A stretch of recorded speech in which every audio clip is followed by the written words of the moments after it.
우리 호산성가대의 귀한 찬양도 가슴을 울리는 귀한 찬양 너무너무 감사드립니다. 자, 오늘 본문 요한계시록 13장 16절부터 14장 1절까지 본문으로 함께 살펴볼 말씀의 제목은 14만 4천의 이마에는 어린 양의 이름이. 한번 살펴볼게요. 오늘 본문 그 계시록 13장 16절부터 18절 말씀 보시면은 잠깐 나오는데, 계시록 13장에 짐승이 둘이 나와요. 둘이 나오는데 바다에서 올라오는 짐승이 있고 땅에서 올라오는 짐승이 있어요. 그래서 이 땅에서 올라오는 그 짐승이 막 휘젓고 다녀요. 그리고 그 땅에서 올라온 짐승을 많이 추종을 해요. 왜냐? 생긴 모양이 우리 성경에는 새끼 양으로 되어 있지만은 어린 양이에요. 아르니온 똑같아요. 예수님을 어린 양 하듯이 그 똑같은 아르니온 어린 양의 모습과 똑같아요. 그래서 미혹되기가 쉬워요. 근데 뭐가 차이가 있느냐? 생긴 모양은 어린 양인데 입에서 나오는 말이 용이에요. 용의 말을 해요. 근데 이거를 구분을 못하고 이마에 표를 받고 오른손에 표를 받고 수두룩 빽빽이에요. 그런 사람이 그런 상황이 계시록 13장에 막 펼쳐지고 있어. 너도 나도 짐승의 수 666을 받고 있어. 자기들끼리 매매가 다 돼. 그런 가운데 계시록 12장 1절에 넘어와서 시선을 옮기고 놓고 보니 또 내가 보니, 그죠? 여태까지 이 모습만 봤어. 그런데 또 내가 보니 어린 양이 시온산에 섰고 그 어린 양과 14만 4천이 함께 시온산에 서 있어요. 그러니까 지금 두 가지 모습이 같이 펼쳐지고 있어요. 요한계시록 13장과 14장이. 우리가 지난 주일에 노아가 방주를 지은 그 산에 살펴봤어요. 산에 대해서. 산은 뭐냐? 최고로 높은 곳, 최고의 가치. 그래서 시온산은 최후 승리자가 서는 영광의 자리가 시온산입니다. 그리고 이곳에 서 있는 대표들의 모습이 14만 4천 인물. 이 사람들의 특징이 뭐냐? 오늘 읽지는 않았지만은 요한계시록 14장 1절부터 5절 말씀에 보면은 서술이 돼 있어요. 그 특징 중에 제일 먼저 언급한 것이 무엇이냐? 그들의 이마예요. 이마. 사람의 이마라고 할 때는 여러분들 잘 아시다시피 뭘 상징하느냐? 그 사람이 생각하는 바, 그 사람의 어떤 사상, 그 사람이 가장 중요하게 생각하는 가치관, 신념, 그것을 나타내는 것이 함축하고 있는 표현이 바로 이마예요. 우리가 그런 얘기하잖아요. 갔더니 이 사람이랑 막 엄청나게 막 뭘 가지고 막 실랑을 벌여. 막 논쟁을 하고 있어. 막 피 터지게 막 논쟁을 하고 있어요. 그럴 때 저 사람들 뭐 하고 있니? 저 친구들이 이렇게 뭐 하고 있니? 그러면 그러니까 세상 말로 박 터지게 싸우고 있다 그러죠. 들어보셨어요? 그 박 터지기가 뭐예요? 머리 터지게, 그죠? 막 서로 네가 세 내가 박 터지게 싸우고 있는 거 아니에요, 그죠? 마찬가지로 엄청난 그 논쟁, 서로 간에 이마를 부딪히고 이마를. 에스겔 선지자가요, 하나님의 말씀을 이스라엘 백성한테 아무리 전해도 들어가질 않아. 어디에서 막히느냐? 이마에서 통과를 못 시켜요. 통과를. 그래서 에스겔 3장 7절 말씀에 하나님 하시는 말씀이, 그러나 이스라엘 족속은 이마가 굳고 이마가 딱딱하대요. 마음이 강박하여 네가 전하는 그 말씀을 듣고자 아니하리니 이는 내 말을 듣고자 아니함이니라 그러는 거예요. 쉽지 않을 거야 에스가라. 얼마나 이마가 단단한지 아냐? 자기 생각하는 것, 자기 고집, 자기 신념, 자기 가치관 너무 딱딱해가지고 말씀 쉽게 안 받아들여. 어쩌면은 둘이 박치게 싸우다가 네 머리가 깨질지도 몰라. 그래서 내가 네가 깨지지 않도록 네 이마를 더 단단하게 해줄게. 뭐처럼 단단하게 하느냐? 금강석. 금강석 요즘 말로 하면 뭔지 아세요? 다이아몬드. 다이아몬드 같이 단단하게 만들어서 둘이 붙였을 때에 네 이마는 절대 안 깨져. 누구 이마? 백성들 이마가 깨질 거야. 그래서 여러분들 내가 전도를 한다. 말씀을 전한다. 알고 보면 뭐냐면은 박 터지는 과정이에요. 서로 이마가 뭐예요? 부딪히는 과정. 저도 마찬가지예요. 우리 각자도 마찬가지야. 말씀이 나한테 올 때에 일단은 뭐예요? 내 이마에 부딪혀요. 근데 내 이마가 깨지지 않잖아요? 그럼 말씀 안 들어와요. 말씀 앞에 내 이마가 먼저 깨져야 돼. 다시 말하면은 말씀 앞에 온전히 회개하고 그런 깨지는 과정이 있어야 그래야 말씀이 들어가요. 새로운 이마로 바뀌는 거예요. 모든 생각, 신념, 가치관이 다 하나하나 말씀 사상으로 바뀌는 것. 그것을 표현해 놓은 것이 14만 4천의 이마에 뭐가 있느냐? 어린 양의 이름과 아버지의 이름이 있다라는 거예요.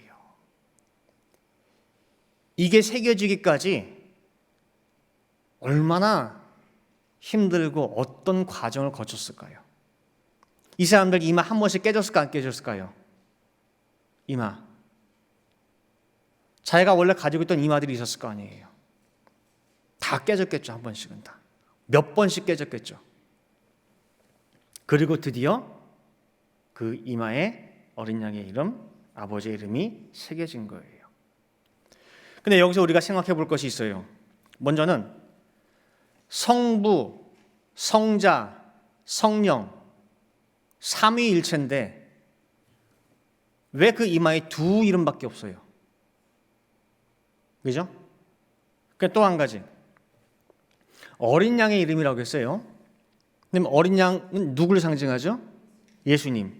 그러면은 14만 4천의 이마에 예수님의 이름이 새겨져 있다. 아니면 아들의 이름이 새겨져 있다라고 할 수도 있는데 왜 어린 양의 이름이라고 했을까요?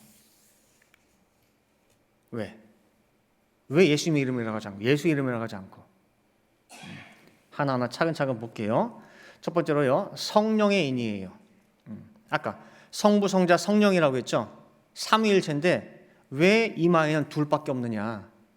하나는 어디 갔느냐? 성령의 인 할 때 고린도후서 1장 22절 말씀 보시면은요. 저가 또한 우리에게 인치시고 보증으로 성령을 우리 어디에? 마음에 주셨네요. 마음에. 성령의 인은 어디에 치는 거예요? 마음에 쳐지는 거예요. 이마가 아니에요. 누가복음 그 5장에 보면은요. 예수님께서 베드로를 이제 부르시는 장면이 나와요. 처음부터 베드로야 너 나 따라가자 그거 아니에요. 베드로가 예수님께서 베드로의 그 배를 사람들이 많이 모여 있는데 뭐 이렇게 높은 단상이 없잖아요. 단상이. 그러니까 베드로 배에 올라가 가지고 배 위에서 강단 삼아 가서 말씀을 수많은 무리들에게 말씀을 선포를 했어요. 근데 예수님이 그 말씀을 선포하는데 이 말씀의 타겟 전하고자 하는 딱 대상이 수많은 무리들이 있지만 실제로 타겟은 누구예요? 그 배의 주인인 베드로예요. 베드로한테 초점이 맞춰져 있어요. 이걸 거꾸로 생각해 보면은 베드로가 얼마나 복받은 인물이냐 그 말이에요. 얼마나 은혜 받았냐. 자, 여러분 생각해 보세요. 성도들이 수백 명이 모여 있어요. 모여 있는데 그날 앞에서 말씀을 증거하는 예수님이 선포하는 그 말씀의 내용, 타겟이 나야. 나를 위한 말씀을 준비를 했어. 말씀을 하시는데 뭔가 이렇게 어제 있었던 내일, 지금 내 상황, 내가 고민하는 거, 그걸 줄줄이 뭐예요? 앞에서 말씀을 하고 계셔. 내가 알고 싶은 거, 내가 고민되는 거, 내 속에 숙제같이 있는 거, 내가 기도하는 제목, 그것들 앞에서 뭐예요? 다 얘기하고 있네. 누구를 위한 말씀이에요? 나를 위한 말씀이에요. 그 얼마나 감격스러워요. 얼마나 은혜예요. 말씀이 나를 찾아오신 거란 말이에요. 마찬가지로 베드로의 배에서 무리를 향해 설교를 했지만은 그 말씀의 대상이 누구야? 베드로예요. 그 말씀을 하시고 나서 예수가 하신 말씀이 뭐냐면은 베드로야, 고기 잡았니? 지난 밤새 못 잡았습니다. 그래? 깊은 곳에 그물 내려. 그전 이 말씀을 안 들었으면은 언제 물질 한번 해봤나? 이제 30살 갓 됐는데 뭐 이거 해봤나? 말 들었을까요? 아니야. 근데 말씀에 의지하여 내가 그물을 내리리이다 그랬단 말이에요. 마음에 감동이 왔거든. 말씀의 은혜를 받았거든. 깊은 곳에 그물을 내려 건졌어. 그물이 찢어질 정도로 고기가 많이 잡혔어요. 그 놀라운 기적 같은 일을 보는 가운데에 바로 베드로의 입에서 나오는 말이 뭐냐? 누가복음 5장 8절 말씀 보시면은요. 시몬 베드로가 이를 보고 예수의 무릎 아래 엎드려 가로되 주여 나를 떠나소서 나는 죄인으로소이다 하니 그랬어요. 나는 죄인이래요. 어떻게 보면 상황과 맞지 않는 대답을 했어요. 고기가 많이 잡혔어. 감사합니다가 아니라 우와 어떻게 이런 일이? 당신 누구십니까? 어떤 분이세요? 그런 물음이 아니라 나는 죄인으로소이다예요. 죄인이 앞에 무릎 꿇는 건 뭐냐면 메시아예요. 내 죄를 해결시킬 수 있는 그분. 모든 구약 율법의 최종 목적이 무엇이냐라고 할 때에 다른 거 없어요. 죄가 뭔지 알려주고 깨닫게 하고 최종적으로는 죄인임을 스스로 알도록 만들어주는 것. 그것이 구약의 목적이에요. 더도 덜도 없어요. 이 한 가지예요. 그래서 예수님은 누가 믿을 수 있고 누구만 영접할 수 있느냐? 아무나 못해요. 누구만 예수님 믿을 수 있죠? 많이 배웠어요 우리가. 죄인만. 죄인만 예수님을 믿을 수가 있어요. 구약의 졸업장은 어떻게 받느냐? 내가 죄인임을 철저하게 자각할 때 그때 졸업장 받아요. 그 구약의 졸업장을 받은 죄인만 신약으로 넘어와서 예수님을 만날 수 있고 예수님을 쫓을 수가 있어요. 근데 지금 베드로 보세요. 주여 나는 뭐로소이다? 죄인으로소이다예요. 이제 예수님을 쫓을 수 있습니까? 없습니까? 있어요. 구약에서 신약으로 넘어온 거예요. 예수를 믿을 수 있고 영접할 수 있고 쫓을 수 있는 자격 조건이 갖추어진 거예요. 그 베드로의 고백을 듣고 내가 이제부터 너를 사람 낚는 어부되게 하리라. 날 쫓으라 그랬단 말이에요. 이게 무슨 역사입니까? 생면부지 한 번도 얼굴 본 적 없는 그 청년의 새파랗게 젊은 청년의 말씀 한 번 듣고 쫓게 되는 그 역사.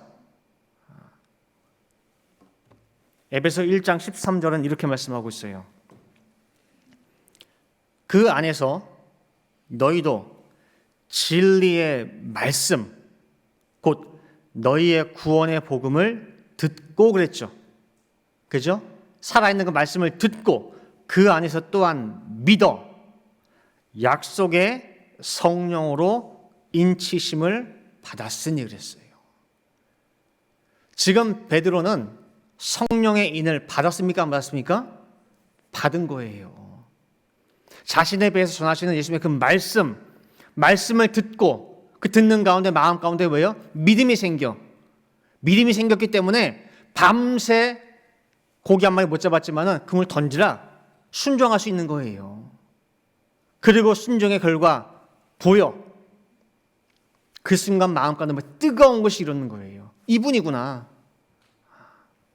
그리고 그분 앞에 자신의 죄인임을 고백하는 거예요. 베드로가 잘나서 이렇게 고백했습니까? 베드로가 잘나서 예수 만났어요? 아니, 선물이에요. 에베소 2장 8절 말씀 보시면은요, 너희가 그 은혜를 인하여 믿음으로 말미암아 구원을 얻었나니 이것이 너희에게서 난 것이 아니요 하나님의 선물이라 말씀하고 있어요. 이 성령의 강한 역사는 하나님이 거저 주시는 은혜 그리고 선물이라 말씀하고 있어요. 그래서 우리가 예수님을 믿을 때 마음의 뜨거운 가운데 마음에 받는 인이 바로 성령의 인입니다. 그다음 두 번째 이대지로요. 어린 양의 인. 이거 한번 살펴봐야 돼요. 어린 양의 인. 왜 예수의 인도 아니고 아들의 인도 아니고 왜 어린 양으로 표현을 했을까? 라고 할 때에 자, 양에게는 우리가 다 알고 있듯이 그 특징이 있어요. 우리 성도를 양으로도 비유하죠. 그래서 목회를 다른 말로 하면은 목양이라도 해요. 목양. 자, 양의 특징은 눈이 좋아요, 안 좋아요? 눈이 안 좋아요. 그래서 소리를 듣고 자라요. 그 예수님께서 요한복음 10장에 보면은 그 양은 자기 목자의 모습을 아는 게 아니라 뭘 안대요? 음성을 알아요. 소리를 듣고 이상한데? 듣던 소리가 아닌데? 안 따라가. 근데 진짜 자기 참 목자가 오면은 뭐예요? 보고하는 게 아니라 음성을 듣고 따라가는 거예요. 소리를 듣고 분별해요. 그 다음에 양은요, 눈도 안 좋고 하다 보니까 어디든 가요. 목자 소리만 듣고 가다가 돌짝밭이야. 근데 눈이 안 좋다 보니까 가. 이거 길이 좀 안 좋은데. 그래서 목자의 소리가 앞에 들리다 보니까 뭐예요? 그냥 따라가. 가다 보니까 우둘우둘해. 길이 안 좋아도 내가 눈이라도 좋으면 딴 데 보고 내가 길 찾아갈 텐데 그 따라가는 거예요, 이렇게. 그래서 목자가 어디로 온다든지 그대로 따라가요. 그리고 양은 세 번째가 가장 약한 존재예요. 약한 존재. 그래서 목자가 보호해줘야 돼요.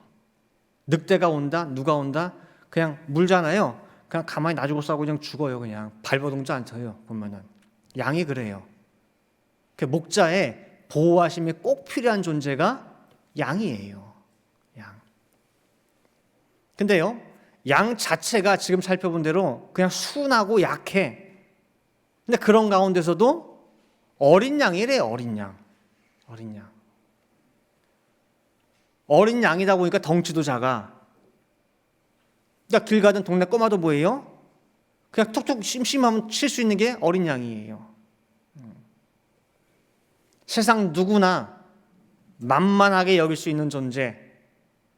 바보 같은 그 어린 양은 또 아무리 괴롭혀도 그냥 당해요. 그게 어린 양이고 또 그 모습 그대로 하나님 말씀 앞에 순종한 분이 어린 양 예수예요. 예수님. 요한복음 1장 29절에 세례 요한이 얘기했죠. 이튿날 요한이 예수께서 자기에게 나오심을 보고 가로되 보라 세상 죄를 지고 가는 하나님의 어린 양이로다 그래요. 그래서 어린 양으로서 예수는요 철저하게 순종이에요. 100% 순종이에요. 예수님이 가라면 가고 오라면 오고 어쩔 때는 너무너무 피곤해가지고 몸이 천근만근이에요. 그러니까 팔 하나 이렇게 올리기도 힘들어. 근데 그렇게 기운도 없는데 하나님이 예수 빨리 일어나 가. 그러는 거예요. 또 가. 어디로요? 방금 들어왔는데 가. 저기 좀 멀어. 사마리아 그 수가성 거기 가봐봐. 거기 왜요? 거기 나를 간절히 찾는 여인 하나가 있어. 네가 가서 만나야 돼. 성경에는 안 써 있어요. 예를 들면은 예수님은 어떤 상황에서도 보여요? 아버지 명령 내리는 그대로 해요. 마지막 예루살렘에 입성하는 그때에도 며칠 후면 십자가에서 죽어요. 예루살렘 올라가는 길에 하나님께서 예수가 여리고성 잠깐 들렀다가 왜요?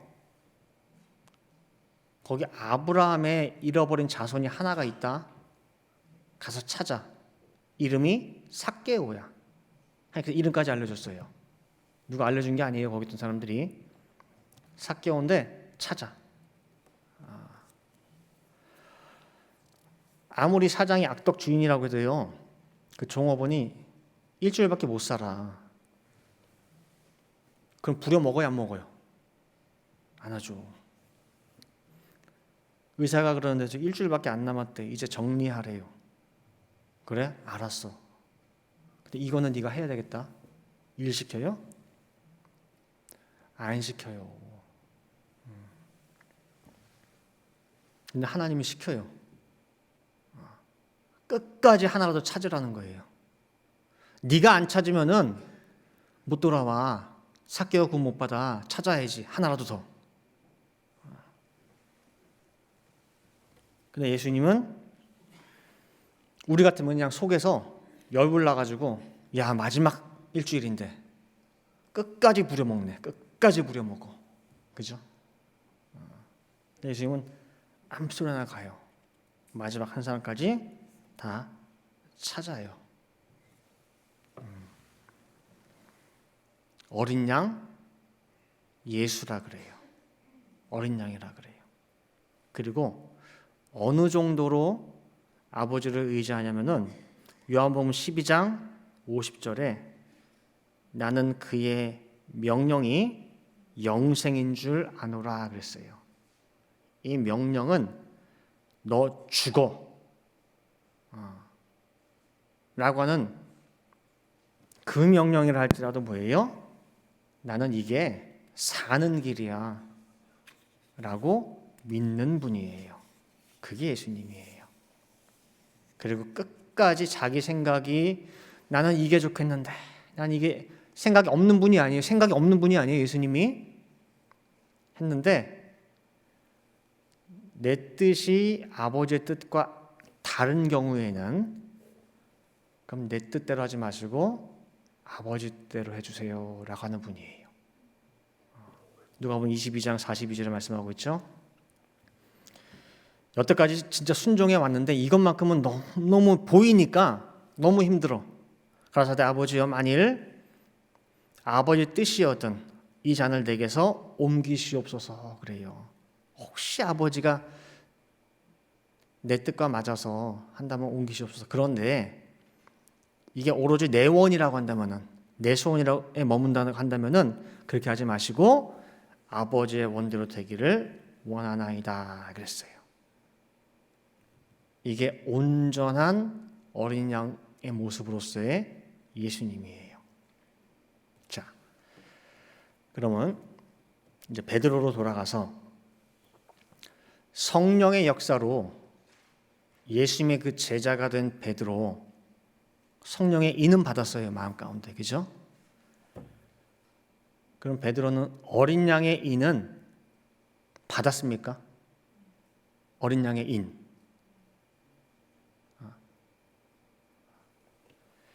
우리가 오늘 14만 4천의 이마에 어린 양의 이름이 있다. 이마에 인 받았다라고 할 때에 그 사람들이 받았대. 라고 14만 4천 이야기로만 딱 치부할 것이 아니라 그 사람은 대표예요. 대표. 그러면 14만 4천의 이마에 어린 양의 이름이 있는데 베드로는 받았을까? 예수님의 그 제자들은 그 어린 양의 이름, 그 인 받았을까? 적용을 해봐야죠. 마음의 성령의 인 받았어. 그 다음에 어린 양의 인 확인해야죠. 우리가 이제는요, 그냥 단편적으로 성경 읽고 그냥 이거 알고 아니라 넓혀서 좀 더 넓게 깊게 봐야죠. 단편적 이해, 역사 얘기, 동화 설화 같이 믿는 것이 아니라 말씀을 오늘로 해가지고 적용을 해봐야죠. 자, 베드로를 비롯해 제자들 어린 양의 인 받았습니까? 받았어요, 안 받았어요?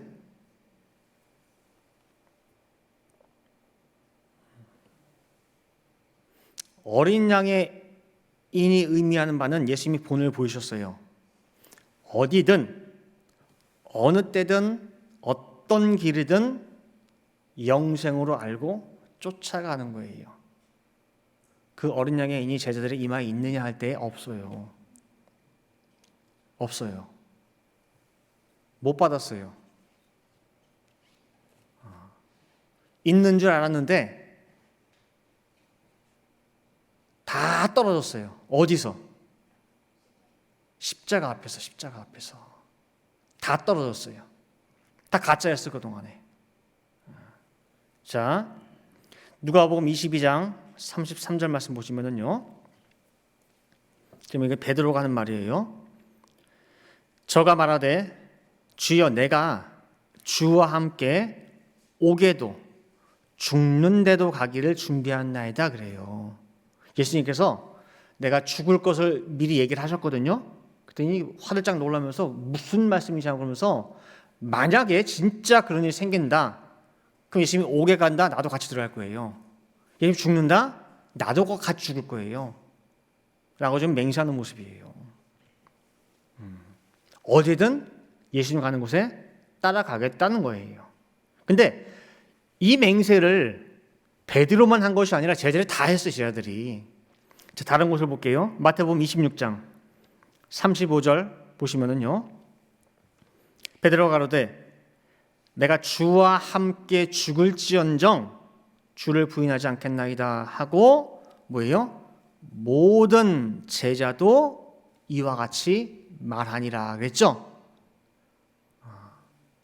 베드로랑 제자들이 서로 충성 경쟁하듯이 어디든 예수님과 함께 간다고 지금 맹세하고 있어요.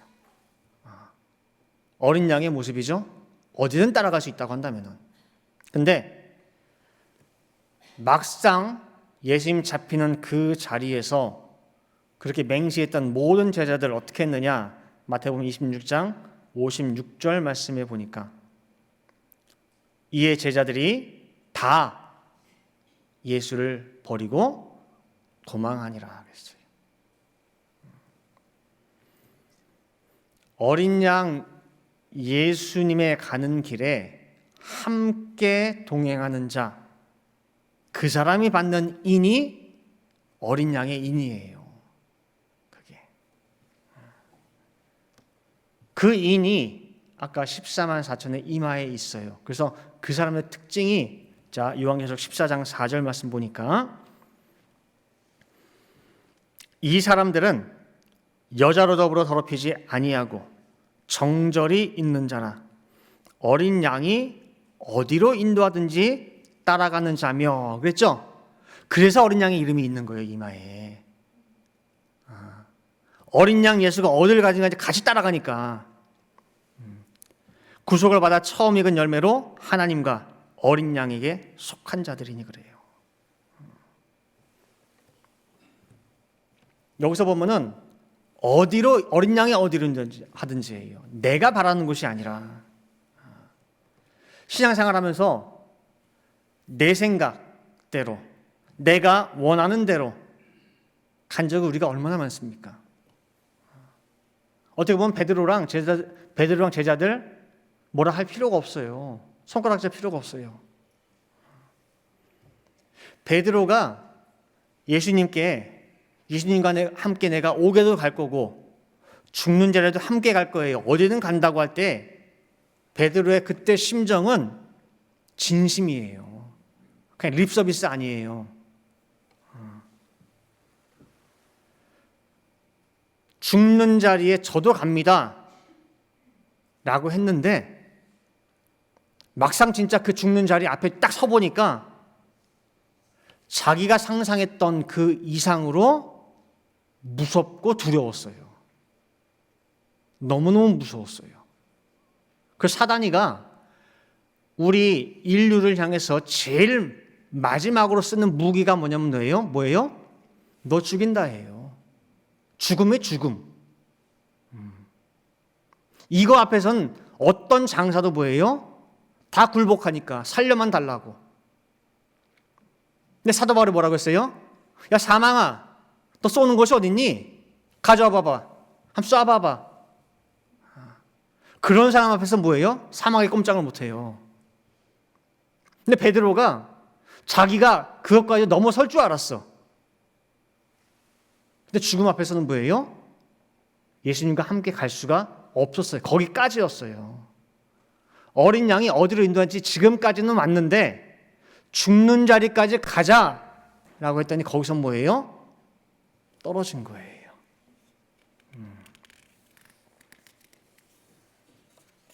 그럼 과연 우리 모습, 내 모습을 비교해 볼 때에 베드로는 죽음이라는 것 앞에서 떨어졌어요. 근데 가만히 저를 보니까 죽음 같은 거창하고 큰 벽이 아닌데도 잘 떠나요. 그죠? 안타깝게도. 왜 떠나느냐? 못 따라가 어린 양을. 왜? 마음 상해서 안 가겠대. 기분 나빠서. 어쩔 때는 자식 때문에 못 가요. 어쩔 때는 잘 가다가 교회 왔더니 갑자기 11조니 감사원금이 돈 내려서 안 가. 창피해서 어쨌든 못 가. 어쨌든 왜 나만 시켜요? 나만 시켜서 안 가. 못 따라가는 이유가 너무너무 많아요. 어린 양이 어디로 인도하든지 간에 따라가는 건데 참 안 갈 이유가 너무 많더라고요, 보니까. 그래서 제가 몇 번 설교할 때 이거 예를 들었던 건데, 서울에서 옛날에 작업하고 일하고 하다 보면은 이제 가끔 식사하러 가기도 하고, 또 어쨌든 교육자들 막 모이라고 해요. 모여서 같이 이렇게 말씀도 주시고, 갑자기 노래방 기계 가져오라고 해가지고 노래 시켜요. 야, 누구 나와서 한번 저기 노래 한번 해봐라 그래요. 그러면 사람들이 그 많은데 수십 명이 있는데 나와서 노래하러 갑자기 시키니까 해요, 안 해요? 잘 안 해요. 아는 노래 없어요. 저 음치예요. 저 뭐 해요? 창피해요. 어쨌든 도망가요, 이렇게. 근데 순종회가 나오는 사람이 있더라고요. 그때 봤는데 이제 임명된 지 얼마 안 된 여자 전도사야. 그래서 나와서 자신 있게 뭐 하길래 그래도 노래 좀 하나 보다 이렇게 좀 자신 있나 보지 했어요. 노래 딱 시작했는데 웬걸 음치에 박치에 또 몸도 좀 흔드는데 몸치까지 있어요. 왜 나왔지 저 사람? 그러니까 시키니까 나온 거예요. 그래? 너 새로 전사 됐지? 나와봐봐 한번 해봐봐. 근데 나오길래 있나 했는데 되게 못해요. 그러니까 노래 듣다가 나 중간에 끊으셔. 야 그만해. 너 어지간히 너도 노래 못한다. 그래 들어가 그러던 거예요 이렇게. 얼마나 창피해요. 근데요, 그때 올라서 얼굴을 봤거든요. 말씀은 이거 노래도 못하는 게 왜 나와가지고 야 빨리 들어가. 말은 그렇게 하시는데 얼굴 표정이 너무 좋으신 거예요. 환해. 되게 흐뭇해하셔요. 왜 뭘까요 이게? 순종이에요. 말씀을 했어요. 해봐라. 자기 생각이 있어. 나 노래 못하는데, 나 춤도 못 추는데, 박자도 못 맞추는데. 그래서 하신 말씀은 알겠는데요, 저 못해요. 근데 이 사람은 자기 못하는 거 알아. 근데 말씀하셨으니까 뭐예요? 그냥 따라가는 거예요. 못해도. 어디든이에요, 어디든. 물론 끝까지 들을 수는 없지. 근데 노래를 듣고 싶은 게 아니었어요. 목적이 뭐예요? 하냐 안 하냐예요. 순종이야, 순종. 자, 그거 보고 되게 기억이 너무 생생한 거예요. 지금까지 잊혀지지 않고, 아, 저거구나예요. 저게 13만 4천의 모습이구나. 잘해서 잘나서 지식이 많아서 지혜가 많아서가 아니라는 거예요. 그냥 순종이에요. 순종해서 가잖아요. 능력이 없어도 뭐예요? 능력을 주셔요. 솔로몬이 처음부터 똑똑했나요? 아니에요. 내가 너에게 뭐예요? 지혜를 주겠다 그랬단 말이에요. 그래서 우리 기준은요, 말씀밖에 없어요. 말씀밖에. 말씀에 잣대를 대봐서 맞으면 가는 거예요. 거기에 내가 뭐 기분이 어때서, 창피해서가 어때서, 내 능력이 부족해서. 하나님 아버지께서 너 일 좀 같이 하자, 뭐 좀 하자. 어떻게 보면은 불러줄 때가 감사한 거예요. 지나고 보니까 한 번, 두 번, 세 번 해가지고 안 하잖아요. 그럼 이제는 촛대가 어떻게 돼요? 옮겨져요. 이 사람 딸깍딸깍 후레쉬 눌러봤는데 불이 안 켜져. 몇 번 해보고 안 되면 뭐예요? 이 후레쉬 놓는 거예요. 그 다음부터 이거 안 불러요. 다른 거 집어가지고 뭐예요? 눌러봐. 불 켜져. 그럼 그 다음부터 이 후레쉬 가지고 일하는 거예요. 불러줄 때가 뭐예요? 아, 정말 감사한 거 느끼게 된 거예요. 지나고 나면 다 후회해요. 자, 이제 결론에 들어가겠습니다. 자, 베드로 어린 양의 인 결국은 받았습니까? 못 받았습니까? 결국은 받았어요. 십자가 앞에서 중도 탈락했어요. 더 이상은 예수님을 못 따라갔어요. 근데 거기서 냅뒀으면은 베드로는 그냥 뭐예요? 나고자예요. 근데 그 베드로를 찾아서 부활한 예수님이 찾아가요. 디베랴 바다로. 요한의 아들 시몬아, 네가 나를 정말로 사랑하니? 라고 몇 번 물어보느냐? 3번을 물어봐요. 3번을. 베드로가 예수님을 몇 번 부인했죠? 3번 부인했어요. 3번을. 하나 회복시켜서 제자리 다시 데려오는 역사예요. 어린 양의 길에서 이탈해 있는 그 베드로를 다시 불러서 원위치 시키는 과정이에요. 요한복음 21장 19절 말씀 보시면은 이 말씀을 하시면 베드로가 어떠한 죽음으로 하나님께 영광 돌릴 것을 가리키시므로라. 다 이 말씀을 하시고 베드로에게 이르시되 나를 따르라 하시니 그랬죠. 지금 다시 원위치했어요. 그러니 이제는 따를 수 있어요, 없어요? 있어요. 떠나 있었거든. 3번을 부인하고 저주하면서. 나를 따르라 이 말씀을 지금 현재 잘 따르고 있는 상태 같으면 이 말씀 뭐하러 하겠어요? 그죠? 아닌 상태니까 이 말씀 하시는 거예요. 자, 너 떠나 있었지? 다시 와. 나 함께 가자. 그래서 최종적으로는 베드로가 이 길을 끝까지 따르고 완주하게 돼요. 자, 요한복음 13장 36절 말씀 보시면은요. 이거는 십자가 달리기 전에 하시는 말씀이에요. 십자가 전에. 시몬 베드로가 가로되 주여 어디로 가시나이까? 예수께서 대답하시되 나의 가는 곳에 네가 지금은 따라올 수 없으나 그랬어요. 예수님 봤어요, 못 봤어요? 봤어요. 십자가 앞에서 도망갈 거 봤어요. 그러나 후에는 뭐예요? 따라오리라. 끝까지 책임지신 예수님이에요. 그래서 성령의 인으로부터 시작해서 어린 양의 인까지 베드로의 그 굴곡 많은 그 여정을 우리가 좀 살펴봤어요. 그래서 이마에 어린 양의 이름 그 받는다고 하는 거 절대 쉬운 거 아니에요. 세상에 석사, 박사 학위 수십 개 가지고 있는 것보다 이게 더 귀해요. 비교가 안 되는 이름이에요. 자, 우리 성도의 이름이, 여러분들 내 이름이 생명책에 기록되기를 간절히 바랄 거예요. 근데 그냥 생명책이 아니라 그 생명책이 어린 양의 생명책이라 말씀하고 있어요. 한번 보세요. 요한계시록 21장 27절 말씀. 무엇이든지 속된 것이나 가증한 일 또는 거짓말하는 자는 결코 그리로 들어오지 못하되 오직 어린 양의 생명책에 기록된 자들 뿐이라 라고 있어요. 그냥 생명책이 아니라 뭐예요? 어린 양의 생명책. 그럼 이마에 어린 양의 이름이 있는 자 이꼴 뭐라는 뜻이에요?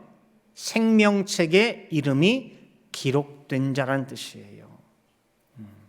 그래서 우리가 오늘 14만 4천의 이마에 왜 아들의 이름, 예수의 이름이 아니라 어린 양의 이름이 기록되었을까? 라고 하는 그 의문을 던졌고 그에 대해서 우리가 한번 살펴봤습니다. 그래서 우리들 푸른 동산의 모든 성도님들의 이마에 반드시 뭐가 있어야 돼요? 어린 양의 이름이에요. 그 이름이 여러분 이마에 새겨지게 되면 자연스럽게 자동적으로 우리의 이름은 어디에 새겨지는 거예요? 생명책에. 생명책에.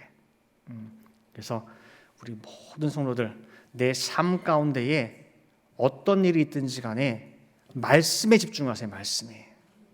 그래서 말씀이 이 길을 나타낸다 할 때는 그 앞에서 내 생각과 내 가치관, 내 고집 다 접고 따라갈 수 있는 진정한 어린 양이 되시기를 간절히 바라겠습니다. 함께 기도하시겠습니다. 사랑과 은혜가 충만하신 아버지 하나님, 우리에게 거룩한 주일을 맞이하여서 하늘의 신령한 만나 그 귀한 말씀을 부족한 종의 입술을 통하여 대언하였습니다. 이 말씀 가운데 아버지께서 역사하신 줄 믿사오니 이 말씀이 저희 마음 신비에 새겨주시기에 도와주시고 내 살과 뼈에 새겨지는 말씀 될 수 있게 도와주시어서 온전히 오늘 말씀이 내 속에서 역사하는 가운데에 내 삶이 변화하고 내 생각이 변화하고 내 입에서 나오는 말이 변화될 수 있도록 아버지 인도하여 주시옵소서. 예수님께서는 하나님의 근본 본체심에도 불구하고 사람의 모양을 입고 이 땅에 내려오셔서 가장 힘들고 어려운 어린 양의 길을 저희들 앞서 가셨습니다. 그리고 내가 간 이 길을 함께 쫓아가자, 함께 가자라고 저희들에게 지금 말씀으로 권유하고 있습니다. 아버지 하나님, 이제는 이 말씀 앞에 내 단단한 이 말을 깨뜨리는 가운데에 정말 내 모든 고집, 사상, 생각 다 내려놓고 온전히 우리의 머릿속에 말씀의 사상으로 뒤바뀌는 역사가 있을 수 있도록 아버지 인도하여 주시옵소서. 그래야 14만 4천이 다름 아닌 바로 우리가 될 수 있게 도와주시어서 어린 양이 어디로 인도하든지 간에 아멘으로 순종하며 갈 수 있는, 그리하여 아버지의 명령이 영생이라 이 고백이 예수님의 고백일 뿐만 아니라 우리 모든 성도의 고백이 될 수 있도록 아버지 인도하여 주시옵소서. 그리하여 삶 가운데 펼쳐지는 모든 저들의 한 걸음 한 걸음 밟는 모든 것들이 정말 아버지께서 기뻐하시는 발걸음, 아버지의 나라가 정말 더욱더 지경이 넓어지는 곳 될 수 있도록 아버지 인도하여 주시옵소서. 기도 한 대로 될 줄 믿고 감사드리며 이 모든 말씀 살아계만 하신 예수 그리스도 받들어 기도 올리옵나이다. 아멘. 하나님께 영광 박수 올리겠습니다.